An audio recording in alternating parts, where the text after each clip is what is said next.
Hello and welcome to Heart Yoga Radio. We're having our walk through the Welsh Hills again today. Very nice day, really sunny.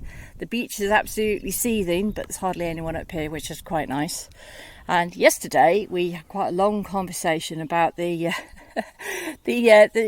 Tories' evil plan for the UK, which is something that we tend to talk about quite a lot, because a lot of the time, and this is the question which we ask ourselves like quite a lot, and when we see other commentators talking about what's going on politically, they're asking the question as well, which is like, what are they doing? What's their aim? What's the plan? Yeah. Because it doesn't make any sense often. What the Tories do doesn't make any sense. So we're picking it apart again, and one of the big revelations we had with because we know that really what they're planning is a Singapore-on-Thames style model, which we'll talk about in a minute. But the thing which was new that came up yesterday is we hadn't realised that this plan was now about 40 years too late for the modern world that we now live in. And we always knew that it wasn't really going to work, but we had a bit more of an idea about why it wasn't going to work. So let's start off just talking about what we mean when we talk about Singapore-on-Thames. Yeah. Singapore-on-Thames, that phrase, is a code for an extreme neoliberal future for the UK. And it envisions a low regulation, low tax economy with very little union power, and it was active anti-union measures to prevent workers from collectively asserting their will within the economy. And that's what it stands for. And the hope is that a skilled workforce, unlikely to make trade union style demands, with very little regulation about workers' safety and environmental protection, and little government interference, will attract inward investment by wealth management funds, hedge funds, global investors. But in order to do this, the Tories, who are in favour of this particular prospect, need to actually reduce the economy to rubble. They need to trash it totally so that A, the workforce is desperate and will take any work, and B, they can kind of build it again.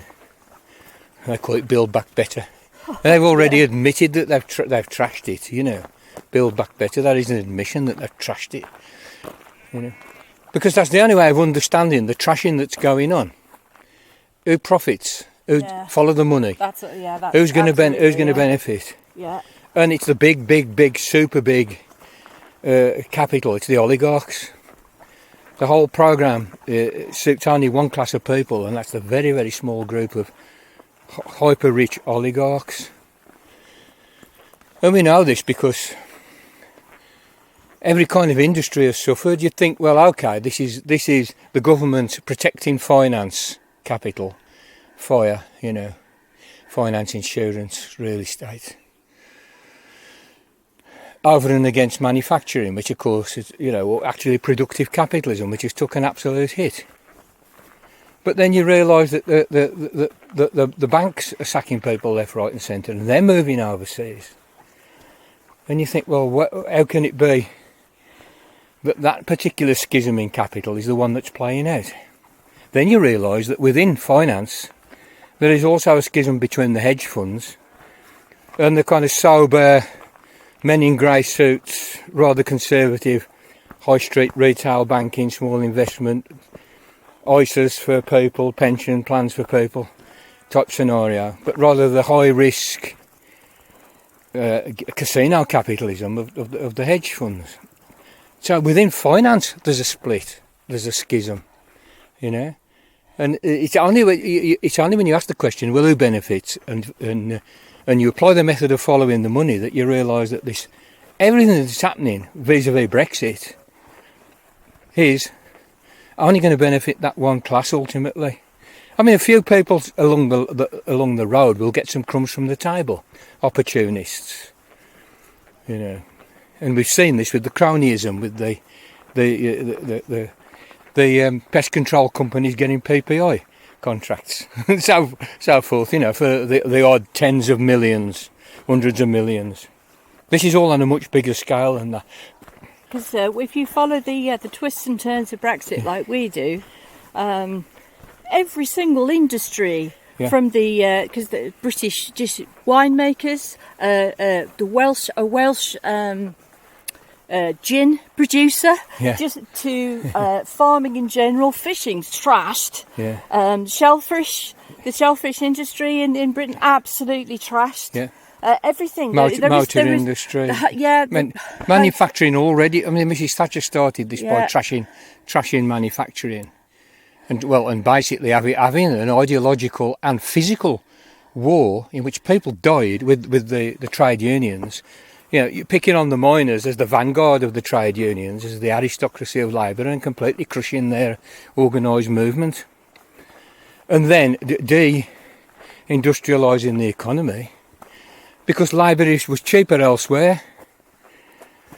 You know, capitalism has to make a profit, you know, the bottom line, or at least in modern capitalism, increase the share price.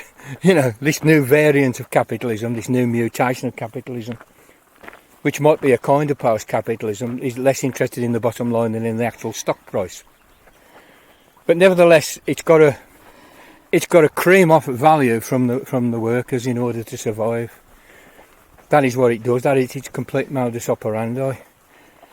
And if everybody's paying more or less the same for raw materials in manufacturing capital, the only way you make a profit is by putting downward pressure on wages, even though, you know, in individual cases, people can earn a lot of money.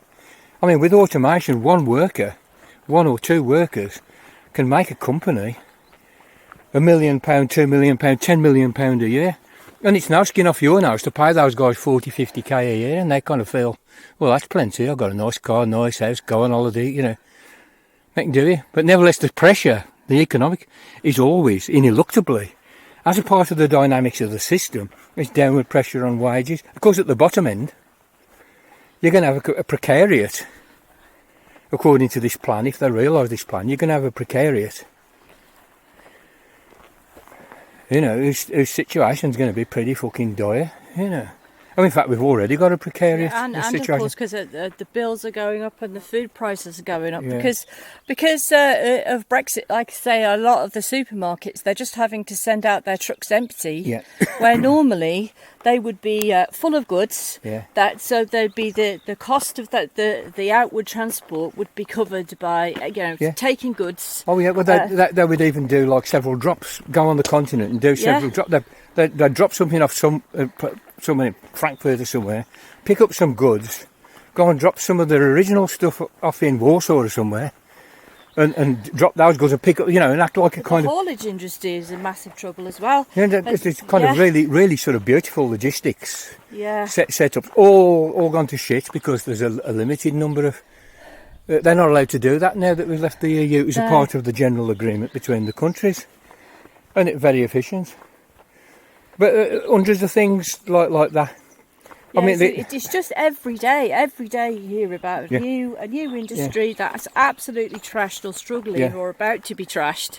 There isn't anything which is left untouched hardly by the kind of disaster of Brexit. And so yes, we think to ourselves, well, why is our government actually destroying our lives and our country? Why it can just seem very, very mystifying, and a lot of commentators, I've seen like Maximilian Robespierre and Phil Morehouse, as he called, those guys, you know, still chewing the rag of Brexit.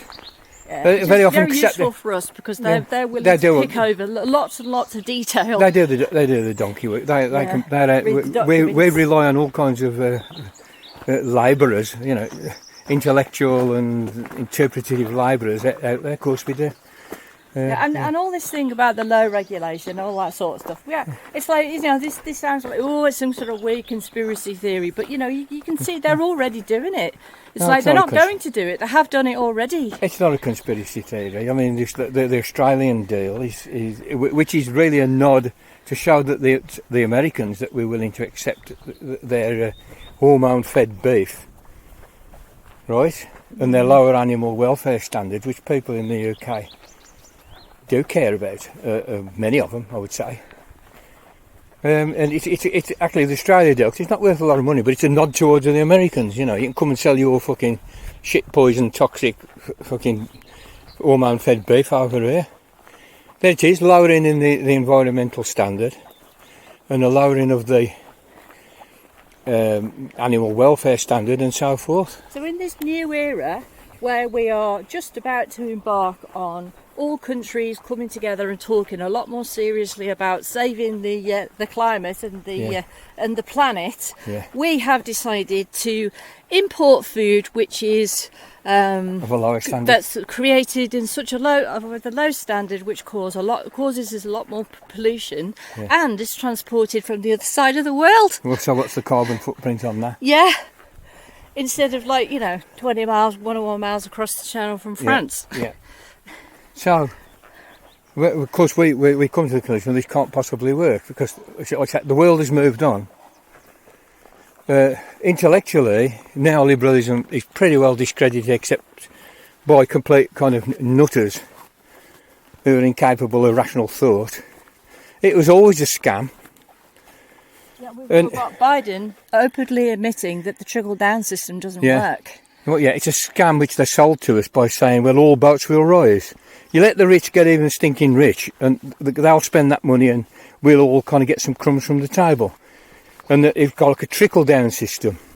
You allow people to get stinking rich, and their wealth trickles down to everybody, and everybody benefits. Just not true. And Biden, speaking in his presidential capacity, has admitted it to the world. So I mean that is massively significant. And of course, the nations are gathering together to at least try and do something about climate change. It might be inadequate. Some of the actors might be hypocritical and lying. The Tories, for instance. The Tories are wanting to talk the talk. They may not walk the walk, but they're wanting to talk the talk. They want to be in with the cool kids. At the same time, behind the scenes, they're still holding, or at least a faction of them, are still holding to this neoliberal dream. I was saying neoliberal wet dream. Yeah. And it seems that the faction of the Tory parties that does have the influence, that went for the hardest possible Brexit, and campaigned for that, and threatened to cause trouble unless they got it, he's actually got the upper hand. So they're pursuing this outmoded dream that never made any sense. It's like it once made sense, and it's never made any sense. It was never going to happen. But the whole thing was promoted by massive amounts of big oil money, the Koch brothers, and I've studied their activities in bloody detail by now. And allied people, super, super rich people, have used their wealth to actually push this thing, because they want to be able to drill in the Arctic and not have to pick up the tab for the spillages and the pollution, because they want to conduct their activities without trade unions. They regard trade unions as bodies which coerce the government or put pressure on the government to constrain their activities as wealth creators, right? This is the story they tell us, right? So they have this notion of freedom, which is the freedom of them to exploit, unconstrained by people getting together as collectivities. They hate the idea of people ganging together to get the government to put pressure on industry or corporations or the super rich. And that is what they mean by libertarianism. It's got nothing to do with freedom for everybody. It's freedom. It's their freedom to exploit, which is what they're shilling for. And it's disgusting. And I mean, Buchanan, who's one of the intellectual godfathers of this, going way back before Mrs. Thatcher and Reagan, railed against civil rights. because this was people ganging together to pressure the government to bring pressure to bear on other people, particularly on corporations and so forth. Civil rights. It was against civil rights in the name of freedom. Work that out. I mean, it was intellectually bankrupt right at the fucking start, you know. So it's not going to work. It's the thing has lost the little bit of credibility that it did have. Secondly, it's not going to work because people are on the streets everywhere against various aspects of the consequence of this 40-year-old, 50-year-old ideology. You know, all the turmoil we're seeing all across the world on the streets is a direct protest, often against specific aspects of this syndrome. Nevertheless, they are all derived, all of these protest movements and all this civil unrest is derived from the actual bankruptcy of what the Tories are actually pursuing. Thirdly, trade unions are rising up again. Trade unions have discovered that they can unionise precariat people, and precariat people quite willing to unionise as soon as they see how they can benefit from it. Because who would want to be a precariat worker? Fuck it, you know. So there are some reasons why this thing isn't going to work. You know? But there was the big news the other day. It's like it does seem that because the Tories were really banking on Trump winning the election, I think so, and it now seems that Biden is steering the world away from the Tories' dream Britain, because of his ideas about corporate tax. Yeah. I mean, this is going to absolutely stuff their plans. Yeah. Well, pulls this off, because they desperately want to be in with America. Yeah. But can they? They thought they were going to get investors to come to the country by cutting corporate tax, so that it's cheaper to do business here, so people will come and do business here. But Biden has put it to the world that we need a level playing field on corporate tax, and to get the major... It must have been a horrible shock for the Tories when they heard that. There's probably somebody in a back office somewhere in Whitehall who figured out what was happening and tried to warn them. Oh. But they're actually meeting in London today. And then there's the, finance ministers and the Chancellor and stuff to discuss this matter now. It's happening, it's already afoot. But, to have 25% across the board or 21% across the board, all across the trading nations. So it's a level playing field, and then we can compete after that. So the idea that you're going to get some kind of an advantage by letting the corporations get away with tax is going to be a lot more difficult to prosecute. Actually, the meeting today is about about taxing the big digital corporations, and the idea is they're going to put tax onto the sales. So if Google sells an advert in Britain, there'll be a tax on it, instead of, or as well as, the fact that currently Google don't pay any tax in the UK because its headquarters are in Silicon Valley in America, so it pays American corporation tax and no corporation tax anywhere else. So the idea is that, but they do enormous amounts of business in the UK, so, the UK government wants to cut of the tax. So there's an argument about that. But Biden's proposal, which again, whether he manages to pull it off or not, is another matter. The fact that he's proposed it, the tide shows that the tide is turning. I mean, it does look as though, like Senate, especially if he becomes a bit of a lame duck after midterms, and that Senate's likely to oppose a lot of these reforms, if not the lower house, that Senate will. So he's still got to do the politics of it, which in America will be very, very difficult. Pro-corporate America, but at least it's there. The idea's out there, and you can see. You can see that it's a spent force, but it's only at the beginning of its end. It's a bit like the American Empire collapsing. It's only at the beginning of that process. It could be a 1, 2, 3, 4, 5 decades process, and with twists and turns, there will be twists and turns.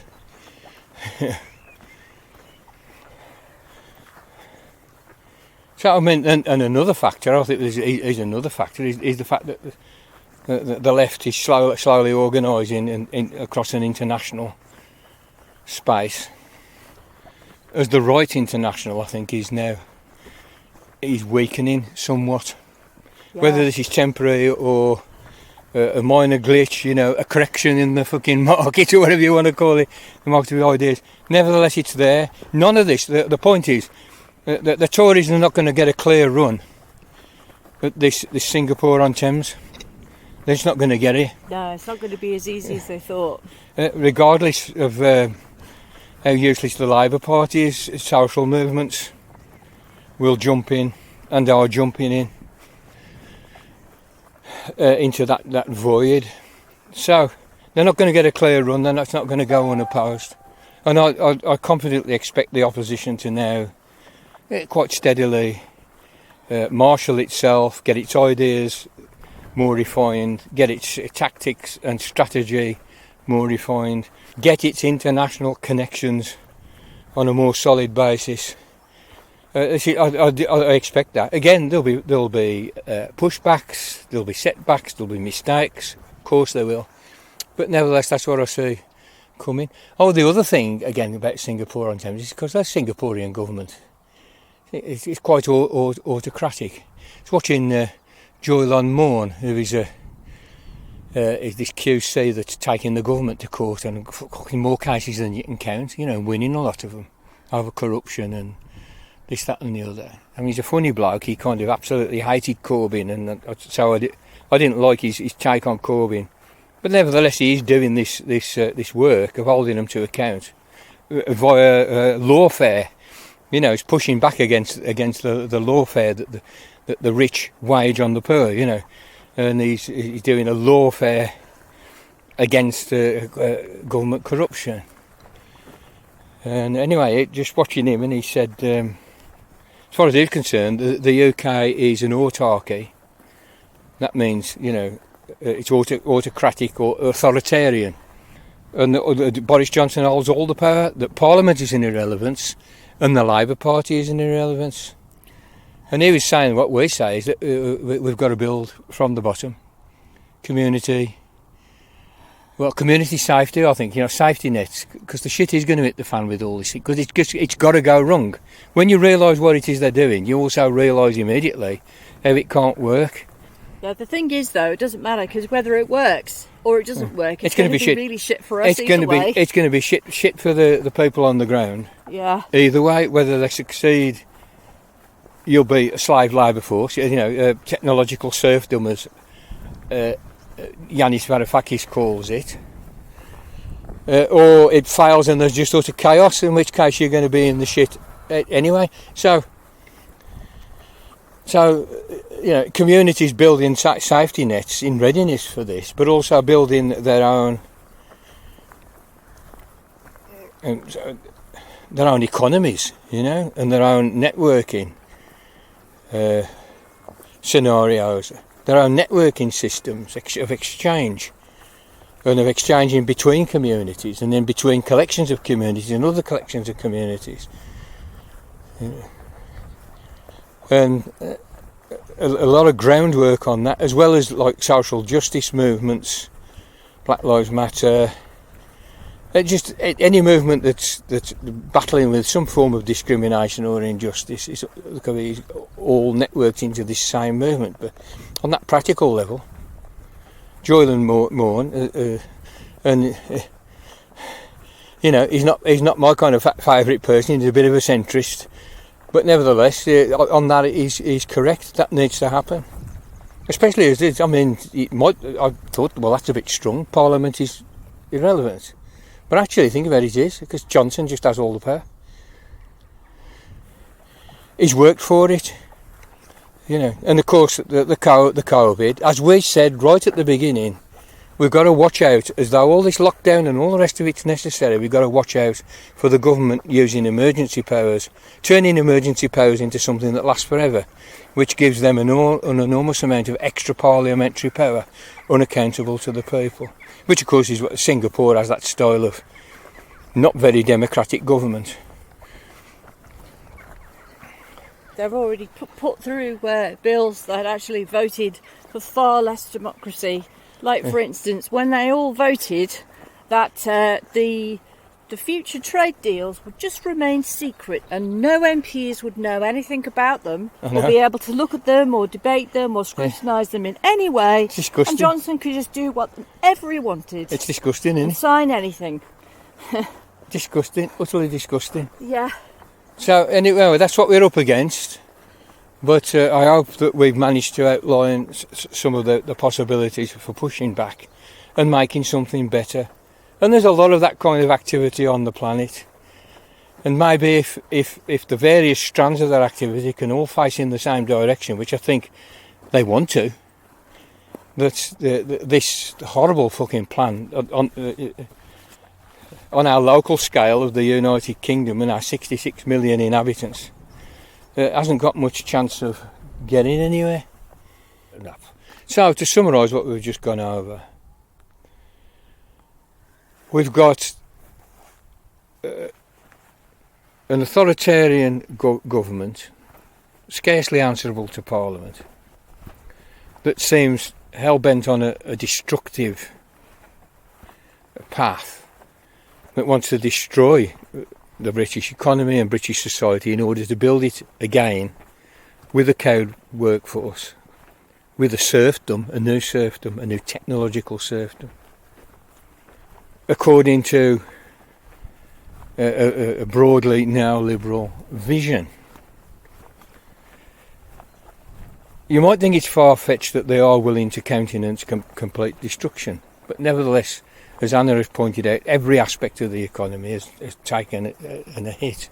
Even and not just because of COVID either. Not just because of COVID. This really is because of the Brexit that the Tories have very specifically designed. Brexit needn't have been anywhere near like what the Brexit that we've had. This was a very deliberate decision. It's not an accident that it's just so fucking awful for everything. Well, this was created. Yeah, but it wasn't exactly a decision. It was a decision at some level, but it was actually the outcome of an internal battle within capitalism and with the political representatives of capitalism. And one faction won it, and it was the nihilist fascist faction that is willing to countenance complete destruction.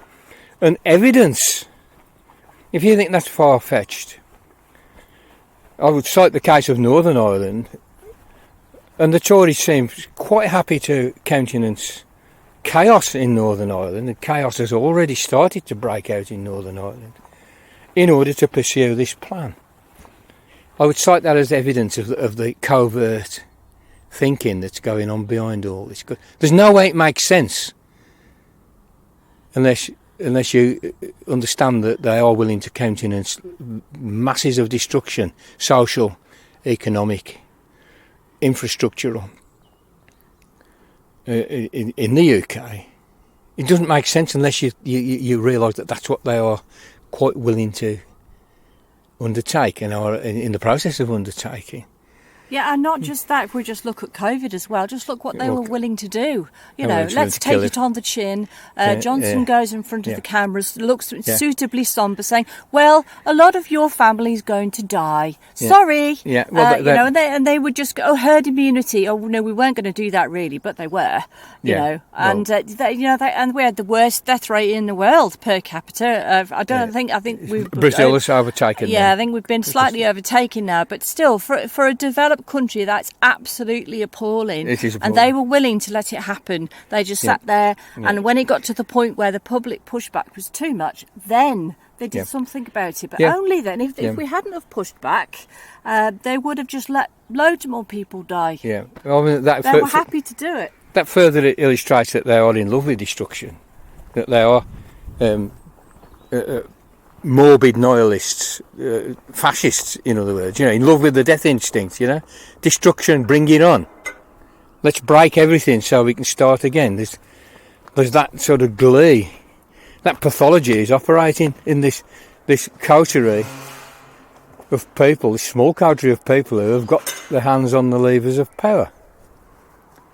But they also want to be with the cool kids.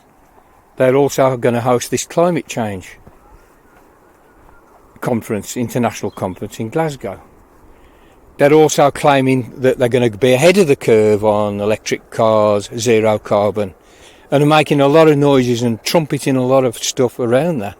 At the same time as entertaining lowering standards on food safety and animal welfare and the environmental impact of bringing food halfway around the planet when it's available on the doorstep. Yeah, when they're actively destroying our own farmers, who are actually, a lot of them farming in a responsible way, which is high standards of hygiene, food safety and animal welfare. That's being actively destroyed. Yeah. I mean, the outcome of that will be huge agribusiness corporations operating prairie farms. The only way that any farming in Britain could be profitable after they've destroyed farming is that, as you said, big companies will buy up huge amounts of land and farm it in a very unsustainable way. Because the only way that these farms could be made profitable in the brave new world that we're entering is by big companies buying up huge swathes of land and farming the land in a very unsustainable way to make the maximum amount of profit. So they're probably going to be using, because all the regulations will be gone, all the horrible pesticides they'll use, and animal welfare being extremely low, etc., etc. So this, what you're saying about the environmental impact, it's like every single thing that the Tories want to do is environmentally damaging, unsustainable. Sustainable. So they make a big talk and a big noise about it, but they're not going to walk the walk, because they're walking the walk of a nihilistic destruction in order to establish a new serf economy. And there's an enormous tension there, and that is what we're going to see play out in over the next 6 months, 12 months, 2 years, is that tension. Because they've got to live with that tension as a political party with factions. And there will be more public opposition. It's not gone away. Yeah, and pressure from other countries as well. And pressure from other countries. If they don't like what we're doing, they do have powers to boycott or to impose sanctions upon us. But we do have to bear in mind that there are other countries probably on a similar path, even though the tide has turned ideologically and intellectually on neoliberalism. So that's what we're going to see play out. The details we'll see, but that will play out.